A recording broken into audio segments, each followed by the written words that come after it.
Olá!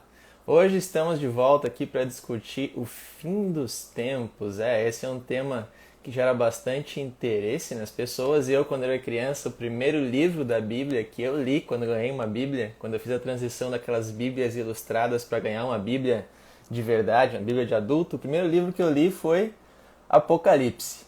E aí, porque é um livro que gera muita curiosidade. A gente vai discutir hoje com o Matheus Rett se a gente está vivendo os fins dos tempos, quais os sinais que a gente tem do fim dos tempos, quem vai ser o anticristo e a besta, como e quando vai ser o arrebatamento, a igreja vai passar pela tribulação ou não vai. E aí, Matheus, tudo bem? Bom dia ou boa tarde, tudo bem? Pois é, né? Para quem está assistindo depois isso aqui atemporalmente, pode ser bom dia, boa tarde, boa noite, boa Pode ser madrugada. boa noite. Alguém pode estar assistindo isso, inclusive durante a grande tribulação. É bem possível, Matheus. Isso é bem possível. E aí a gente vai estar dando aqui umas dicas para o cara entender o que vai estar acontecendo aí com ele, com o mundo. Eu estava contando pro pessoal aqui, antes de tu entrar, que o primeiro livro da Bíblia que eu li quando eu ganhei uma Bíblia quando eu era criança era Apocalipse. E eu Ah, tentei ler é? e não entendi nada.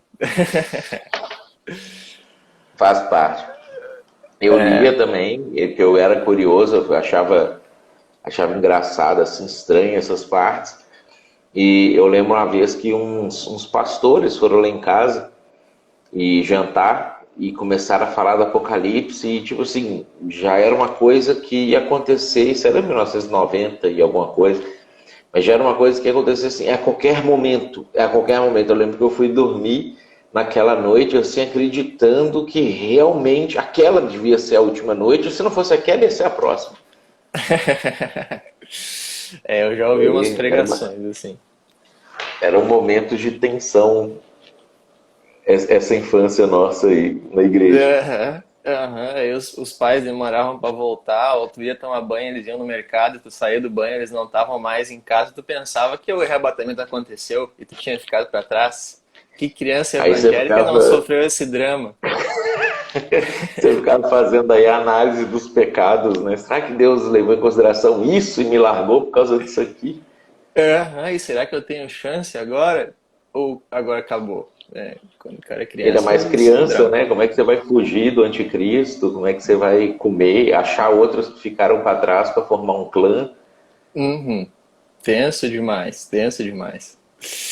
Mas aí os Esse era dramas o da drama. juventude evangélica, né? Mas, Faz Matheus, já parte. pegando esse gancho aí dos pastores alarmistas, assim, porque se a gente abrir o YouTube agora, vai ter alguma pregação de que o fim dos tempos está chegando, falando alguma coisa nesse sentido. A gente está vivendo o fim dos tempos ou a gente ainda está numa fase anterior? Fim dos tempos é um momento, vamos dizer assim, que pode chegar a qualquer momento a partir de um evento. Então, assim, toda a história, a gente sempre esteve com tudo pronto para.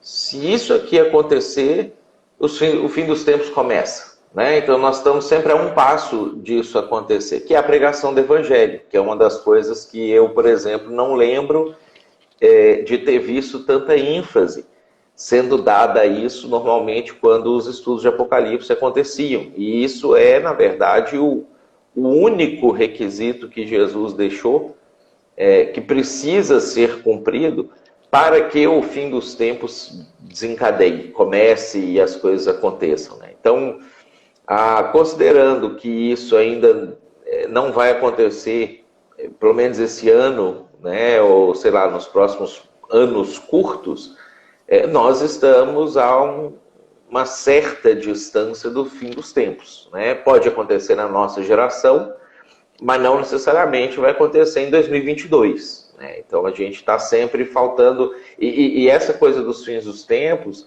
ele não é assim, Deus marcou uma data específica para acontecer. Deus sabe quando que isso vai acontecer, porque Ele sabe quando que o Evangelho vai ser pregado.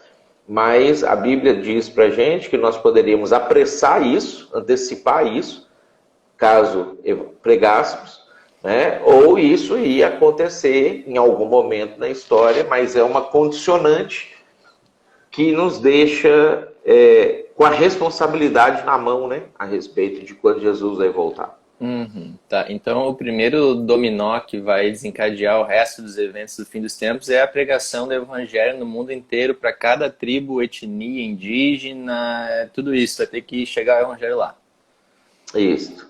Entendi. E aí, depois que isso acontecer, a gente vai começar a ver os outros sinais que a Bíblia relata ao longo no Velho e Novo Testamento sobre o fim dos tempos. E aí, em que altura, Mateus, acontece, por exemplo, o tema que a galera gosta de saber, o anticristo e a besta? Logo que já vai aparecer essas personagens, ou eles vão demorar a acontecer, tem outras coisas que vão acontecer antes, quando o fim dos tempos começa? O anticristo, ele aparece antes, bem antes, né?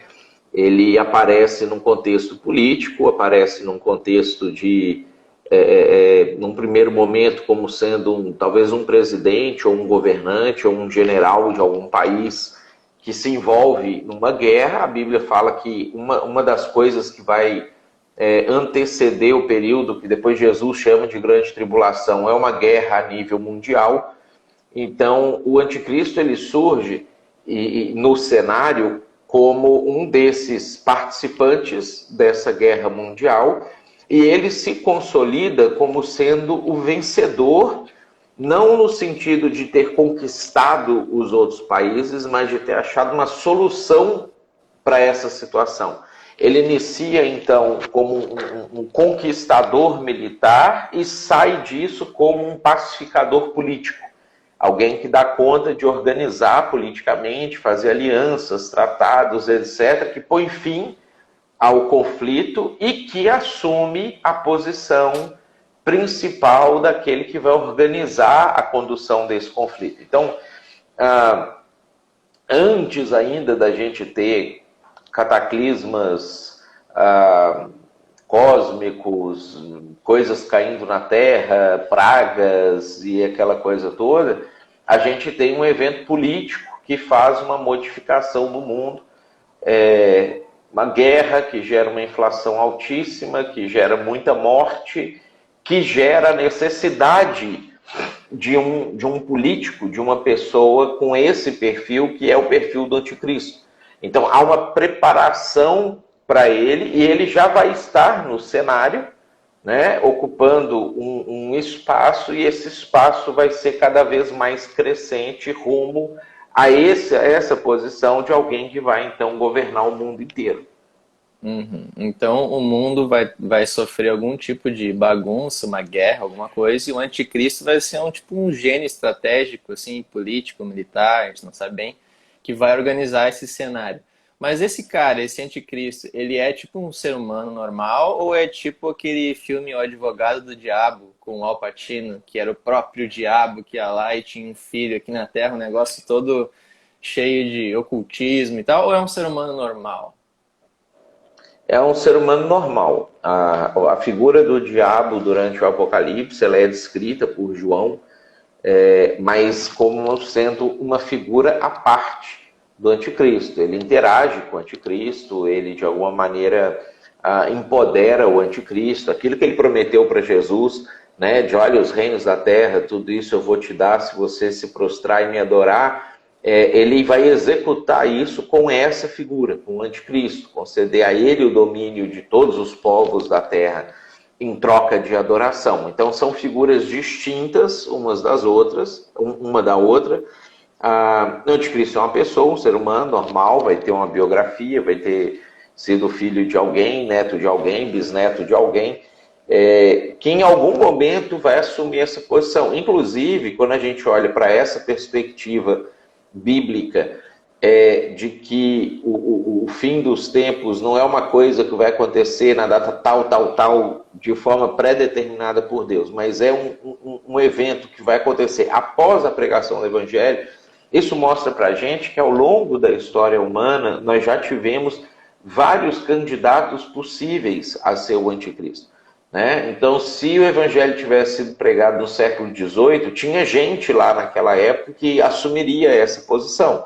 Se tivesse acontecido no século XX, a mesma coisa. Se o evangelho tivesse sido pregado ano passado, hoje nós teríamos a pessoa que assumiria essa projeção, assumiria essa posição, né? Se isso for acontecer no ano 2100, né, respondendo ali até a pergunta da Jéssica que ela colocou, então ele ainda não nasceu. Se isso for acontecer, sei lá, em 2050, ele então já nasceu, ele já existe, ele já está por aí, né? Então, o que vai definir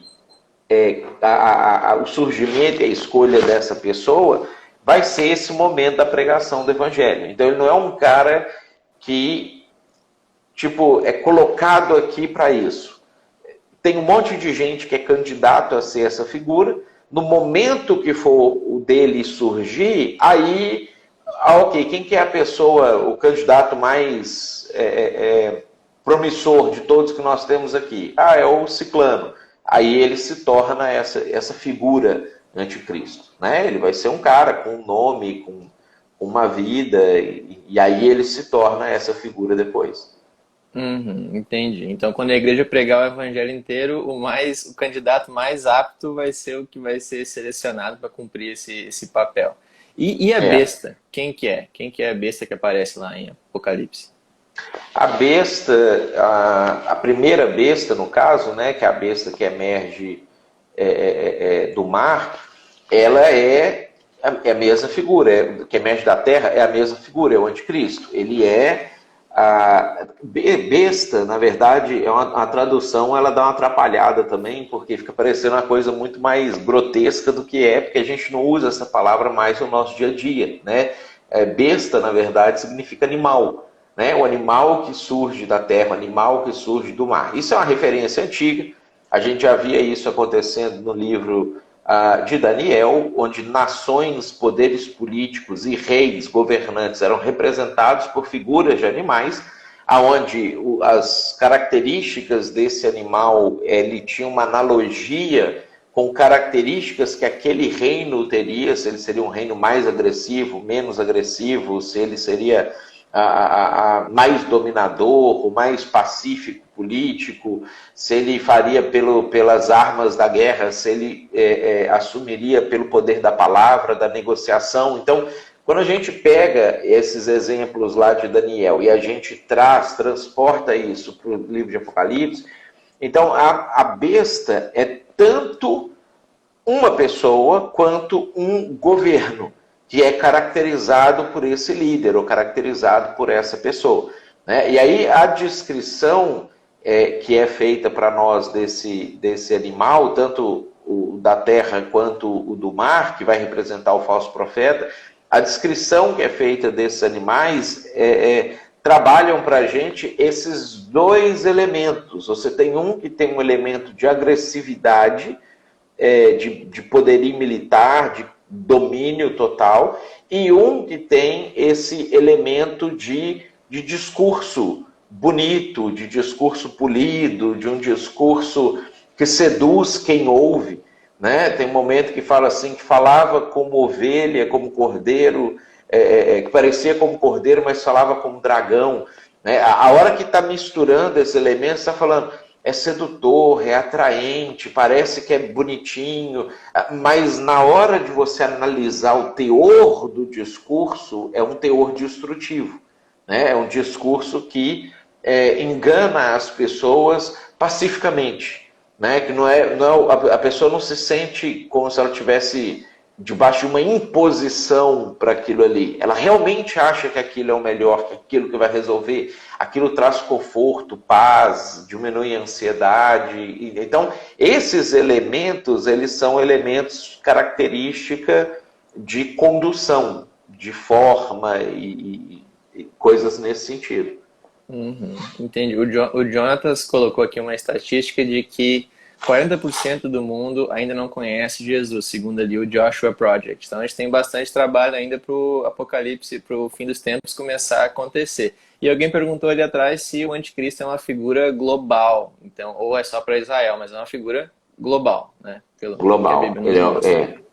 Ele vai ter uma relação com a nação de Israel, com o povo de Israel, pontual dentro de algumas profecias que precisam se cumprir, mas ele em si é uma figura de alcance global. Ele governa o mundo e em 2 momentos ele interage com Israel de forma mais específica, já que Israel vai ser o único país que vai ficar fora do governo dele durante o período do governo dele.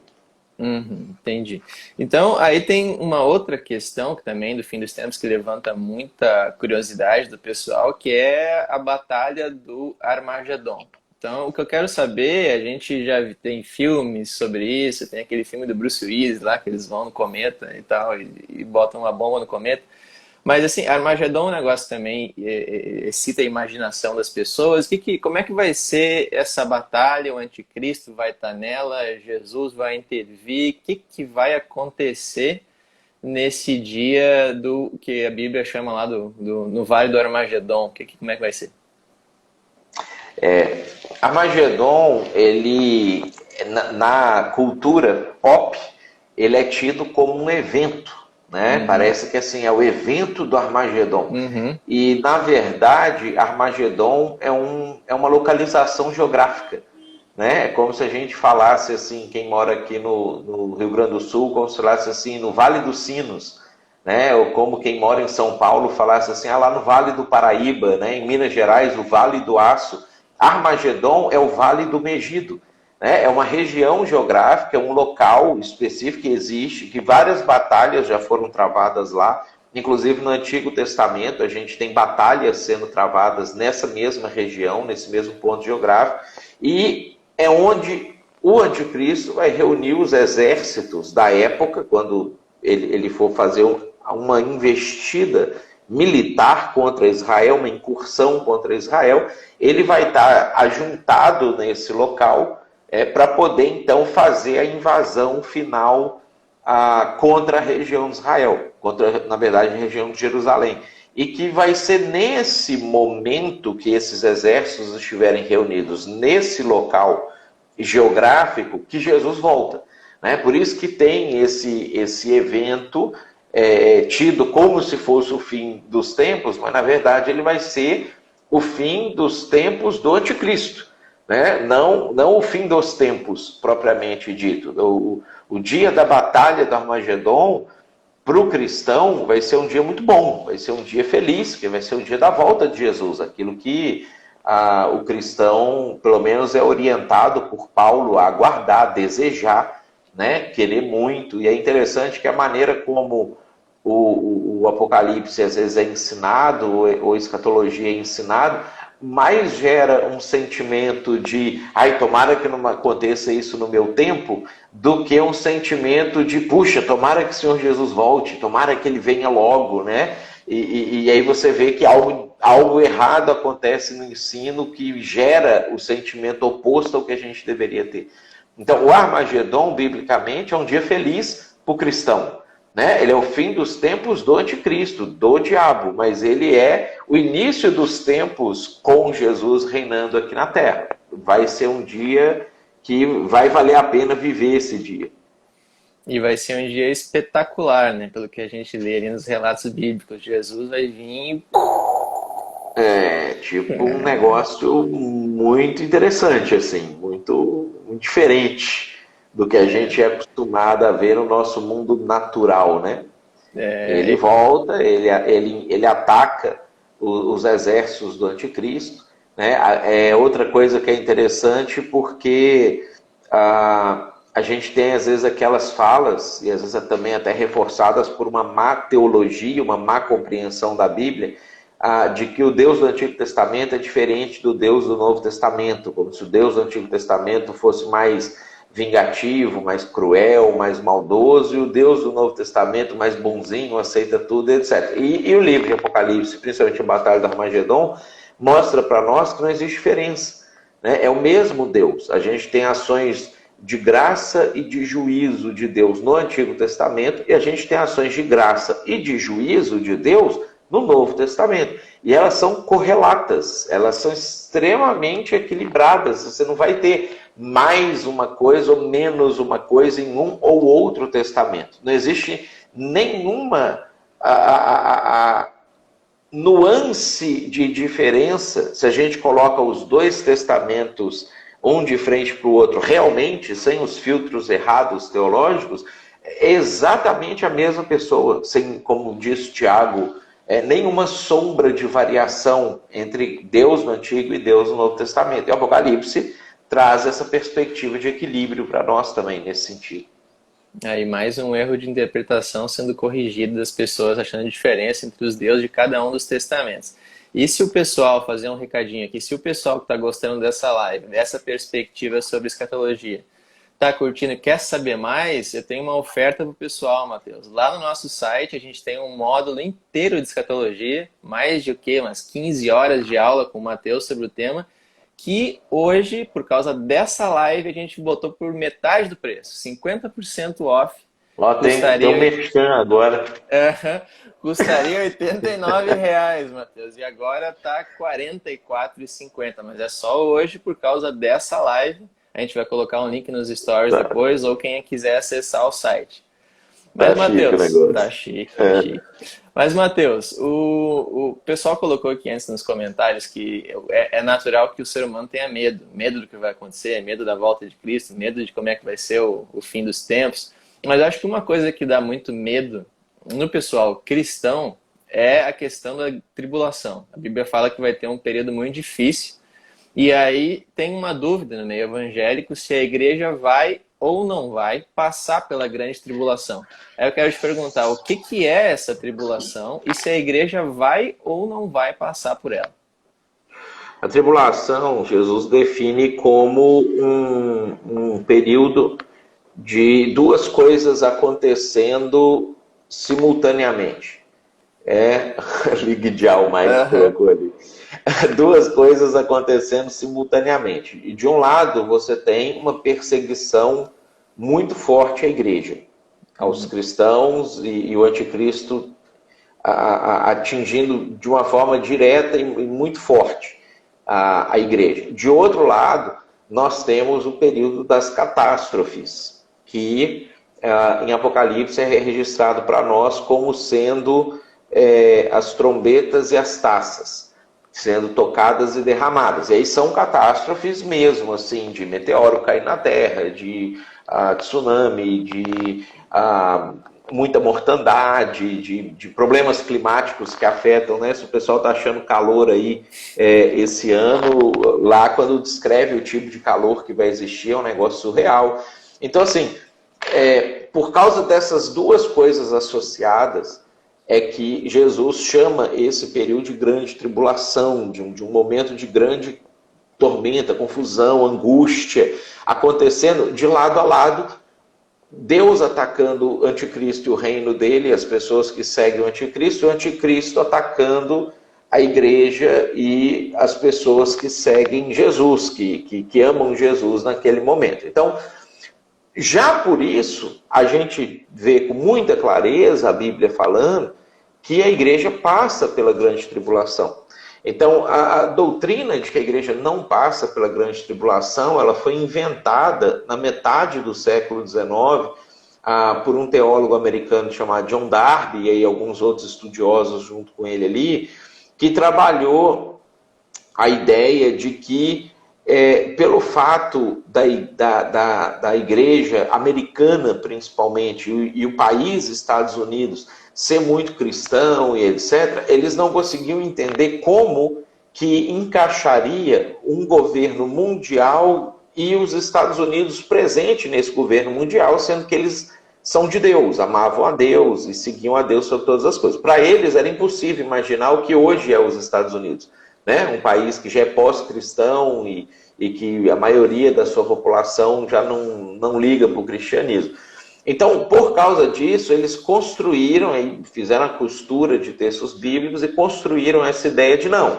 Então, o arrebatamento da igreja vai acontecer antes da grande tribulação, a igreja não passa por esse período e depois ela volta com Jesus, quando Jesus voltar ao final desse período. Então, inclusive é uma doutrina, se você for olhar todo o cristianismo, ela é pequena. Não são muitas pessoas que são adeptos. Só que como aqui no Brasil nós somos evangelizados principalmente por pessoas que acreditavam nisso, que eram dessa linha escatológica. Então passou essa ideia para nós aqui como se fosse ou a única verdade, ou como se isso fosse o principal pensamento, a principal corrente escatológica, quando a verdade não é. Né? Então todos os textos bíblicos que falam sobre grande tribulação, sobre esse período, eles falam sobre a igreja presente. Inclusive, quando descreve o anticristo, em Apocalipse capítulo 12, 13, e a ação do diabo nesse período, fala ativamente que ele está tendo ações contra a igreja, ele está atingindo a igreja está sofrendo por esse período. A igreja ora a Deus pedindo misericórdia e livramento de Deus durante esse período, e a resposta de Deus são as pragas. Né? Então a gente vai ter esse contraponto, vamos dizer assim. E as pragas, como aconteceu no Egito, não atingem a igreja. Né? Assim como as pragas do Egito não atingiam Israel. Então esse contraponto ele está presente no livro de Apocalipse, igual está presente também no livro de Êxodo. Deus castiga os egípcios, o faraó fica com raiva, castiga os israelitas. E ficava essa jogada, aí o povo clamava e Deus mandava praga que aliviava o castigo dos egípcios contra os israelitas. Então, esse paralelo do Antigo Testamento, ele já era um anúncio, um prenúncio, vamos dizer assim, do que vai acontecer nesse período do fim dos tempos. E aí a marca da besta surge dentro desse contexto da grande tribulação. O que vai ser a marca da besta? É tipo, sei lá, um passaporte sanitário 2.0 versão chip? Nós já estamos treinando para isso aí, né? Vai ser uma coisa mais ou menos nesse sentido. Né? A gente não tem como assim cravar exatamente o que vai ser, porque eles desenvolvem tecnologia nova toda hora. E aí, toda vez que eles mexem em alguma coisa, as pessoas falam que é isso, né? Tinha uma época que era uma tatuagem na mão. Aí depois criaram o código de barras, aí as pessoas falavam que era o código de barras. Aí inventaram a tecnologia do chip, aí as pessoas agora falam que é o chip. Daqui a pouco vai ser um QR Code, uma tag. O que a gente sabe que vai ser, é que vai ser algo que vai ficar na mão ou na testa, então vai ser identificado visivelmente, ou com um aparelho, alguma coisa assim, e que a pessoa não vive socialmente sem isso. Ela não consegue fazer transações bancárias, ela não compra nem vende, ela é excluída da sociedade caso ela não se submeta a isso, não faça uso disso na vida dela. Então, é um passaporte sanitário 2.0, né? Isso aqui é um ensaio assim, para a gente ver como que as pessoas aceitam.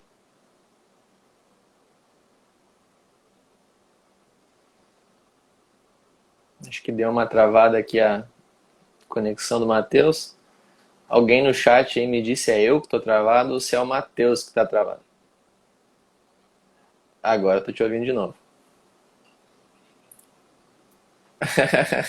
A internet, não sei porque que alguém liga na hora da live. Então, assim, o passaporte sanitário hoje é um experimento que mostra para nós como que o ser humano aceita esse tipo de coisa, né? Não é algo assim surreal, não, nunca que as pessoas vão abrir mão de sua liberdade por causa de A, B ou C, alguma coisa.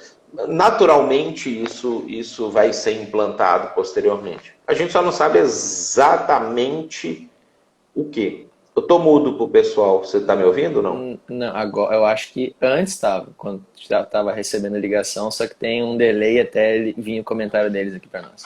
Beleza. Tá, então é isso aí. Mas então a marca da besta pode ser uma coisa tipo um chip. Porque toda semana eu vejo algum vídeo de alguém dizendo o que vai ser a marca da besta de verdade. Até compartilhei um aqui nos nossos stories. Mas, por exemplo, se tiver hoje, por exemplo, o cara começar a botar chip no lugar do CPF, a gente, enquanto cristãos, a gente não pode botar ou é só depois que a gente tem que se preocupar com isso? Só quando a gente já reconhecer que o anticristo está aí no mundo? Como é que a gente tem que se prevenir com essas coisas? Tá, isso que é interessante porque assim, ó, a marca da besta é a marca da besta. Ela não é uma tecnologia em si. Tá? E quando isso for acontecer, a Bíblia é muito clara que isso vai ficar evidente para quem estiver participando daquilo ali. Não vai ser assim uma pegadinha. A pessoa foi lá, um cristão genuíno foi lá e aí colocou uma coisa na mão achando que aquilo ali era, sei lá, para poder só fazer as compras dele, o CPF dele, e aí de repente alguém fala: ah, te peguei, era a marca da besta, agora você vai para o inferno. A ideia da marca da besta, ela é uma coisa extremamente consciente, que a pessoa está sabendo que aquilo é um pacto com aquele governo daquela pessoa que é anticristão, que é anti-Jesus, e que ele está fazendo uma proposta clara de que se você fizer isso aqui, você está aderindo a mim e recusando Jesus. Por isso que quando fala sobre a marca da besta, no livro de Apocalipse, fala que quem vai promover a implantação não é o anticristo, é o falso profeta. Porque eles vão ter feito uma vinculação religiosa com essa marca. Não vai ser só uma questão política, uma questão econômica, uma facilitação tecnológica para transações, alguma coisa nesse sentido, mas claramente para todo mundo vai ser: eu renuncio Jesus e eu adoro o anticristo. Eu quero abandonar essa minha fé aqui, eu quero ficar com essa fé aqui. Então, nessa perspectiva é que a gente tem a marca da besta, que a gente tem com clareza que a pessoa que está fazendo aquilo ali sabe que ela está aderindo à religião do anticristo e não somente ao sistema econômico do anticristo. Não, entendi. Se eu quiser colocar um chip hoje, então eu posso colocar. Bem de boa. Pode ficar à vontade. Aí tem uma outra pergunta aqui sobre a marca da besta, que muita gente acha que é uma coisa apenas espiritual, uma coisa simbólica, mas a gente sabe que é uma coisa literal, então, que vai ser uma coisa física, que vai ser vista, implantada. É uma coisa física que vai ser vista. Essa perspectiva de que poderia ser espiritual, ela casa com uma outra pergunta que eu vi ali para cima também, se o milênio vai ser literal, e outras perguntas relacionadas à literalidade do Apocalipse. Elas são tentativas de explicação do texto apocalíptico a partir de uma perspectiva que é chamada de amilenismo, que é uma ideia que foi criada, foi desenvolvida principalmente no período da Reforma Protestante, pelos reformadores, de que o livro de Apocalipse ele era 100% simbólico, que não havia literalidade nele, que aquelas coisas já tinham acontecido na época do Império Romano, do Nero, do Imperador Domiciano, que João estava usando linguagem simbólica para falar para a igreja da época e não uma coisa futura, escatológica, que viria a acontecer. E aí, dentro desse pacote, que é uma deturpação teológica, não só ridícula, assim, frágil biblicamente, que pouquíssimos textos bíblicos você já derruba isso, como vem de uma perspectiva antissemita, pelo fato de que os reformadores odiavam judeus, eles precisavam tirar Israel da equação teológica, né? Você vê Lutero, os textos que Lutero escrevia depois da reforma já para os governantes alemães que tinham virado luterano, que tinham aderido à reforma, que ele mandava matar judeu, expulsar judeu da terra deles, tirar o dinheiro dos judeus, a terra dos judeus. Essa perspectiva antissemita dos reformadores fez com que eles criassem uma teologia escatológica que excluísse Israel da equação, e para isso eles simbolificaram todos os textos apocalípticos, e não somente aqueles que o texto é claramente simbólico para apontar uma realidade literal. Então, para a gente entender com clareza os textos de Apocalipse, nos ajuda muito quando a gente faz a leitura de Apocalipse com o prisma de textos do Antigo Testamento que são proféticos e que já se cumpriram. Então, como a gente já tem muito texto bíblico que já aconteceu, que já concretizou, a gente consegue ver assim, quando que a Bíblia se propõe a ser simbólica e quando que a Bíblia se propõe a ser literal? Que tipo de linguagem ela utiliza quando ela está sendo simbólica? Que tipo de linguagem ela utiliza quando ela está sendo literal? Então eu pego isso, e isso é uma forma de uma análise hermenêutica de textos apocalípticos muito eficaz para a gente fazer. Eu pego esses textos do que já aconteceu e contraponho com os que ainda não aconteceram, e aí eu consigo decifrar. Ah, ok, quando fala a besta que sai do mar, não está falando que vai sair um animal do mar e vai fazer aquelas coisas. Mas quando fala que a todos, grandes e pequenos, ricos e pobres, fez que usasse uma marca na sua mão ou na testa, e que não pode comprar nem vender se não tiver isso, e que... Aí a gente vê que isso é literal, porque ele está falando de um evento histórico, ele não está utilizando uma linguagem simbólica nesse momento. Então, isso a gente consegue fazer utilizando a hermenêutica dos textos já cumpridos, das profecias já realizadas. Isso faz muito sentido para mim. Se eu tenho metade de profecias que já se cumpriram literalmente, por que eu vou interpretar a outra metade que tem a mesma linguagem como não sendo literal? Só se eu tivesse alguma Isso. motivação, como, por exemplo, querer tirar Israel dos futuros cumprimentos de profecias e tal. Mas aí tu mencionou de passagem o falso profeta. Tu podia dizer rapidinho pra gente quem é essa pessoa? É tipo uma figura sacerdotal que acompanha o anticristo? Quem é esse cara? Isso. Com o avançar da solidificação do anticristo no mundo, quando isso acontecer politicamente, ele também, e isso o Apocalipse 12 e 13 também detalham para a gente sobre isso, ele vai assumir uma personificação de um culto ao diabo. Né? E nessa personificação, ele se torna uma divindade, ele se torna um deus, que é uma coisa que foi muito comum ao longo de todos os grandes impérios. Né? Os imperadores normalmente também eram deuses. Os Césares, por exemplo, recebiam culto, recebiam sacrifícios.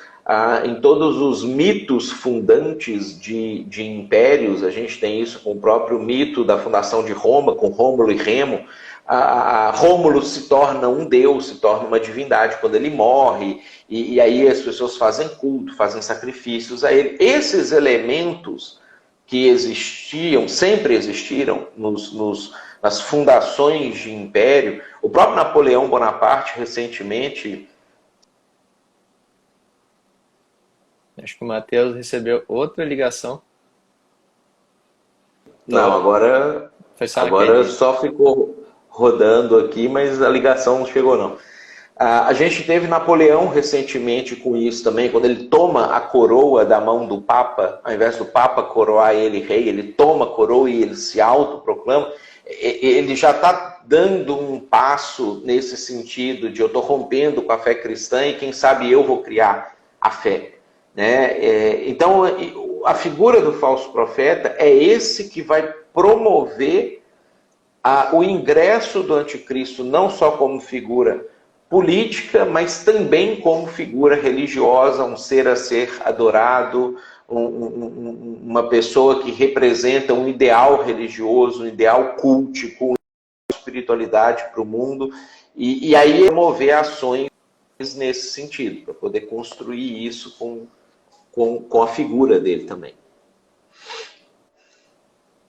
Entendi. Então, nesse cenário de fim dos tempos, as pessoas vão estar vendo, né? Elas vão estar vendo que a igreja é perseguida, o anticristo ele faz uns milagres, aí Deus manda umas pragas e tem uns cataclismas acontecendo. Elas vão estar vendo que tem um negócio que não é normal que está acontecendo.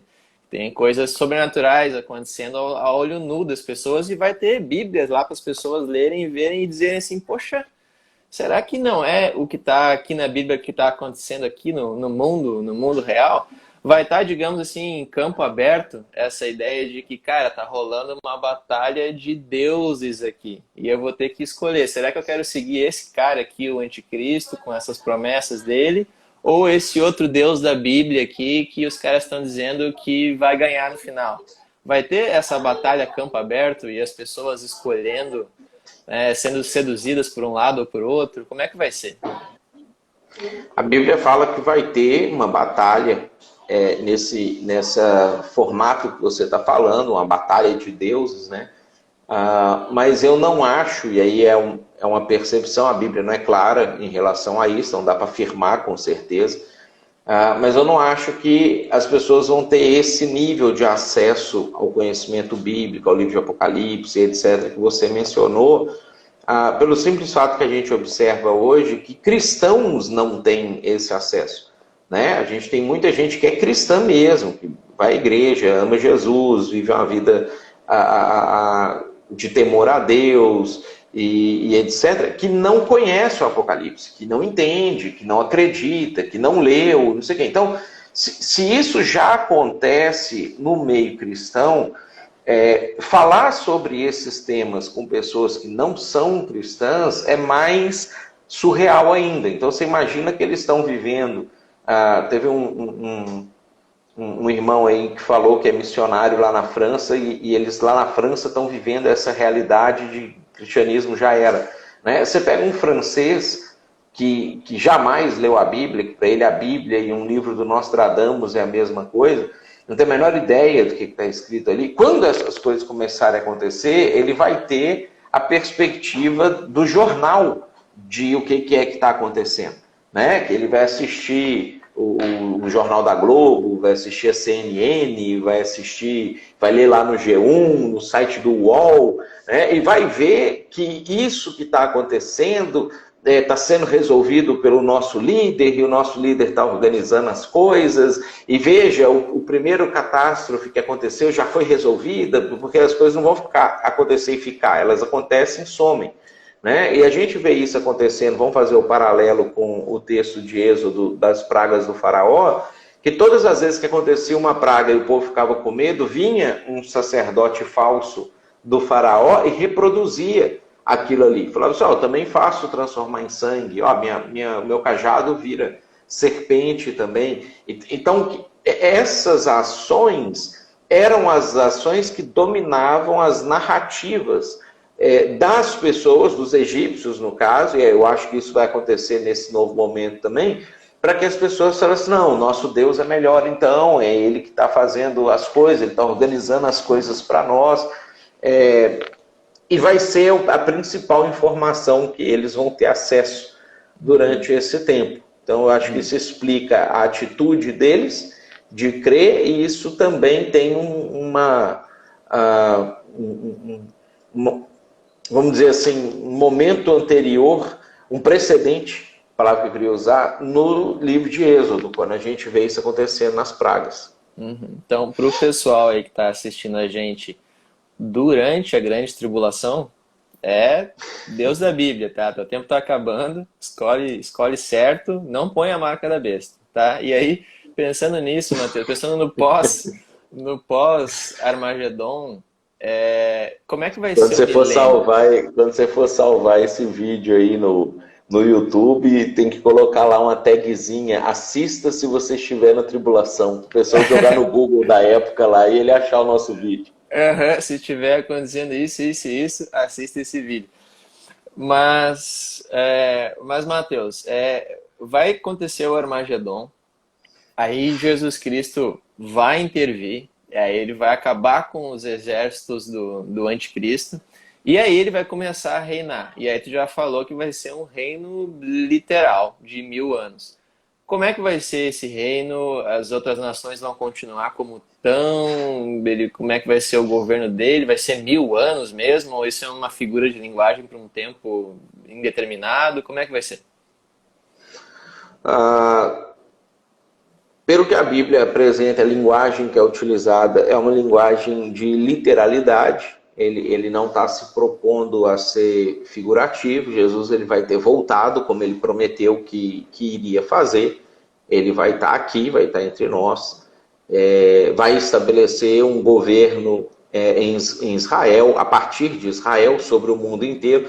Curiosamente, o texto de Apocalipse, ali 17 em diante, mostra para nós que é a própria base que o anticristo vai criar politicamente para que as nações estejam organizadas em torno de um poder central, que essa base vai ser utilizada por Jesus quando ele voltar. É como se ele chegasse e falasse assim, obrigado que você organizou as coisas para mim, deixa que daqui para frente eu assumo.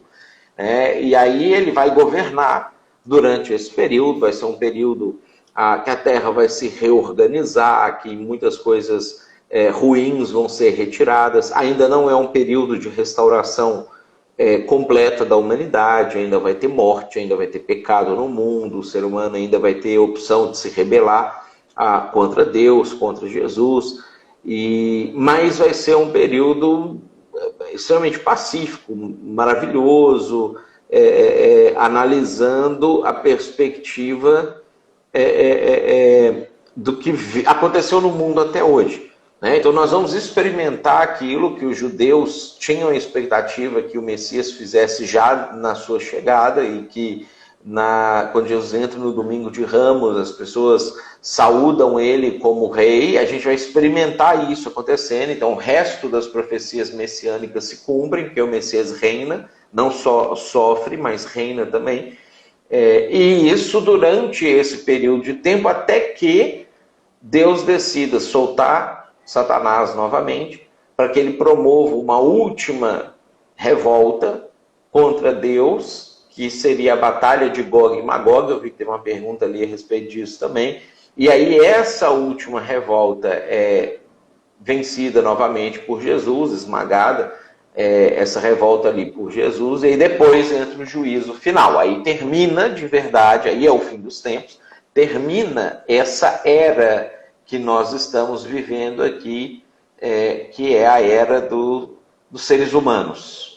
Então o planeta ele se desmonta, a gente sai de cena, vai ter o julgamento final, o juízo final, a maneira como Deus vai analisar isso, e depois então Deus faz novos céus e nova terra, ele organiza as coisas. E é isso que tu mencionou agora há pouco, é uma coisa que me impressiona, assim, a ideia de que Jesus vai pessoalmente governar por 1000 anos e ainda assim depois vai ter gente que vai preferir ficar do lado de Satanás e querer tentar lutar contra Jesus de novo, assim, essa rebeldia do coração humano. Mas, Mateus, novos céus e nova terra, como é que... A gente via isso acontecendo com o povo de Israel no deserto, né? Deus estava lá presente com eles constantemente, eles tinham maná caindo do céu, eles viam as colunas de fogo e nuvem, Deus estava em tese reinando com eles ali durante aquele período, estava fisicamente presente com eles, mas quando no começo eles achavam fantástico aquilo tudo, mas quando eles acostumavam, aí voltava a reclamação, a murmuração, a rebelião, etc. Eles se revoltavam de novo. Achavam que eles é que sabiam como tinha que ser a coisa, como que Deus pensava, alguma coisa nesse sentido. Então o ser humano faz isso, a gente acostuma com as coisas. Eu estava pensando esses dias assim, sobre a questão ali do povo de Israel. O povo via o maná chover comida do céu, o maná cair do céu todos os dias. E aí pensa assim, tá, mas ainda assim eles se rebelavam contra Deus? Aí você pensa assim, o que é um milagre maior? O que seria mais difícil de fazer? Deus produzir uma comidinha para, 1 milhão de pessoas ali no deserto, ou o Sol viajar a mais de 300 mil quilômetros por hora no espaço e a Terra viajar a 24 mil quilômetros por hora em torno do Sol e eles estarem viajando juntos assim e nada disso sair do lugar. E não mover 1 milímetro para fora do que deveria e inviabilizar completamente a vida na Terra. Então, assim, e a gente vê isso acontecendo todos os dias, mas como a gente vê isso acontecendo todos os dias, isso não é impressionante. A gente acostuma, a gente já criou leis para explicar como que isso funciona, a lei da gravidade, teorias astronômicas e etc. Então a gente não acha isso espetacular mais. E aí a gente se revolta contra Deus. Então esse tipo de coisa o ser humano faz. A gente vive algo que, como é todos os dias, a gente acostumou, já não impressiona mais, e aí a gente não tem um sentimento de ter que ter fidelidade a Deus por causa disso.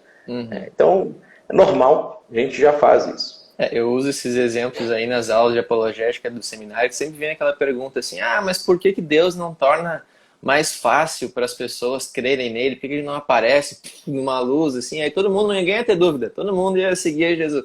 Mas, cara, eles vão estar vendo Jesus literalmente e ainda assim vão rejeitar. Então, o coração humano se rebela contra Deus, não importa o nível de revelação que a pessoa Uhum, tenha. Mas, uhum. Matheus, vamos entrar para a gente terminar aqui, falta 10 minutos para a gente concluir. Eu vou dar o recado de novo para quem entrou depois. O nosso módulo completo de escatologia, com aulas com o Matheus, mais de 10, 15 horas de aula, abrindo todos os textos do Antigo e Novo Testamento sobre o fim dos tempos, está por 50% de desconto, 50% mais barato no nosso site. Vai na nossa bio hoje, por causa dessa live, e vocês podem comprar ele com 50% de desconto, mas só hoje. E aí, Matheus, para a gente terminar a live, novos céus e nova terra, como é que vai ser isso daí? Jesus vai reinar 1000 anos, depois solta Satanás, depois ele vai destruir tudo, e aí quando vem o julgamento final, é nesse momento, e depois vem novos céus e nova terra, como é que vai ser esse pós-milênio? O Novo Céu e Nova Terra, para nós, seres humanos que seguimos Jesus, que ficamos com Jesus, aí vai ser aquele momento que acabou tudo e agora a gente vive com Deus para sempre, e a gente desfruta das coisas de Deus para sempre. Mas a gente exerce um papel na nova criação de Deus. Então, a raça humana, né, Adão, não foi o primeiro ser inteligente criado por Deus. A gente sabe isso com muita facilidade por causa dos anjos, né? Os anjos foram criados antes do ser humano.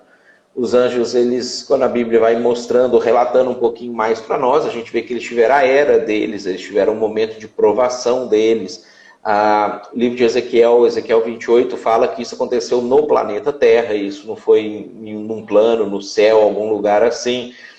Então, o que houve na época dos querubins, na época dos serafins, na época dos Midem Elohims, que são as classes de anjo que a Bíblia apresenta para nós, pelo menos 3, está acontecendo agora na época dos seres humanos também, né? Dos Adamim, talvez a gente vai ser chamado assim no futuro, né? Então, quando isso aqui, a nossa época acabar e tiverem os que deram certo, os que não deram, os que ficaram com Deus, os que ficaram sem Deus, Deus vai criar novos seres inteligentes. Ele vai criar, a gente não sabe exatamente em qual formato desses seres, né? Se eles vão ser com asa e pata de bezerro, igual eram os querubins, ou se eles vão ser igual a gente, sem asa, com dedinhos, né? Como é que vai funcionar o negócio?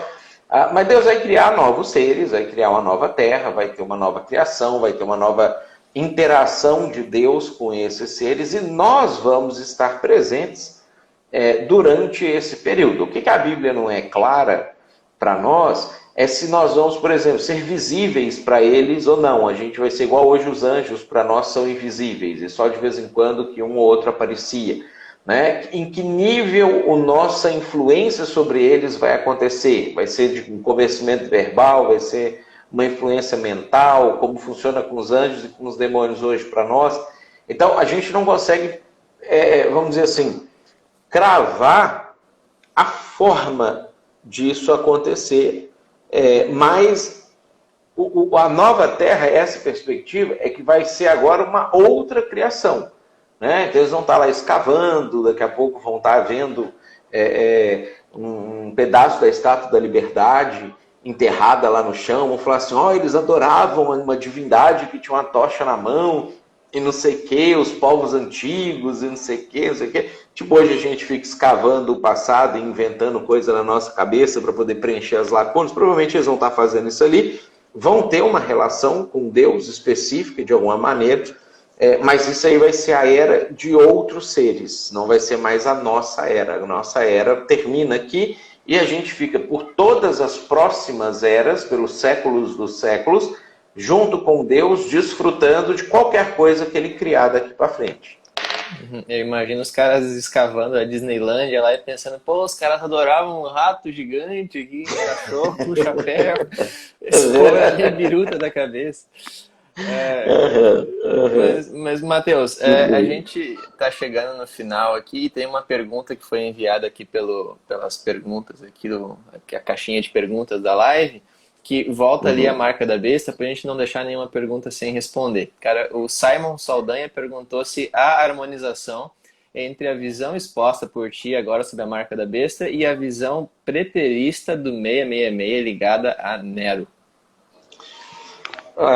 Não a visão preterista, ah, porque quando inclusive o Apocalipse é escrito, o Nero já tinha morrido há pelo menos 25 anos. Né? O imperador da época era Domiciano. O que acontece é que, assim, muitos nomes de pessoas, se você converte para determinados algarismos, de determinadas formas, eles encaixam na contabilidade de 666. Então, Nero era um nome que encaixava. O Papa João Paulo II é um nome que encaixa. Por muito tempo o pessoal até falava que ele quer ser o anticristo, porque se transforma em algarismo romano, o nome dele dá 666. Mas o texto, só pelo fato do texto de Apocalipse ter sido escrito muito depois de Nero, quando Nero já não tinha influência nenhuma, quando a dinastia de Nero já tinha sido encerrada, inclusive, né, já mostra para nós que não é uma referência ao que está acontecendo com Nero. Na época de Domiciano, foi quando foi escrito o Apocalipse, eles enfrentavam perseguição, eles tinham problemas, então João poderia estar falando para essas pessoas também, mas você já exclui a perseguição de Nero, que foi onde Paulo e Pedro, por exemplo, morreram. Né? Isso aqui já está acontecendo muito depois daquilo ali. Agora, não é uma referência àqueles acontecimentos lá atrás. Isso sim é uma referência a um acontecimento muito, muito futuro, muito posterior, né? E muito mais contundente do que a perseguição de Nero. A perseguição de Nero foi local, ela não foi mundial. Ela aconteceu em Roma, nos arredores ali, por ocasião de ter tocado fogo em Roma. Foi uma coisa muito mais restrita, de alcance restrito, do que isso que vai acontecer no futuro. Uhum. Ótimo, Matheus. Ótimo. Então, a gente fica, já deu para discutir bastante coisa sobre o fim dos tempos. Claro que a gente não esgotou o tema, mas para quem tem interesse em aprofundar, eu vou reforçar, a gente vai colocar nos stories aqui o link para essa promoção para hoje, o módulo completo com o Matheus. E fazer mais um merchan, a gente está com as matrículas abertas para o nosso seminário EAD. E aí você Isso é vai bom. estudar não só escatologia, mas apologética, como é que você responde essa questão de evolução, criação, como interpretar a Bíblia, teologia do Pentateuco, do Antigo Testamento, do Novo, como aconselhar pessoas, como liderar. Então, tem uma oportunidade bacana aí para você que quer se capacitar e ter ferramentas para ser um cristão aí um nível acima aí, para poder servir os outros com mais com mais capacidade. Mas, Mateus, muito obrigado pelo teu tempo, pelo teu conhecimento aí compartilhado. A gente fica Exposição. por aqui e, Teremos mais lives futuramente. claro, a tua agenda aí que é o nosso limite, Matheus. Tua agenda Segunda-feira lotada aí. tá aberto para as lives. Então tá, semana que vem, segunda que vem, então, pessoal que quer ouvir mais debates teológicos aí, a gente vai estar aqui de novo nesse mesmo horário e na nossa página aqui do Instagram você vai estar sabendo ali o tema e vai poder estar nos acompanhando. Certo? Então tá, pessoal. Valeu. Vários elogios Um aí. abraço. Então, até a próxima. Obrigado. Valeu.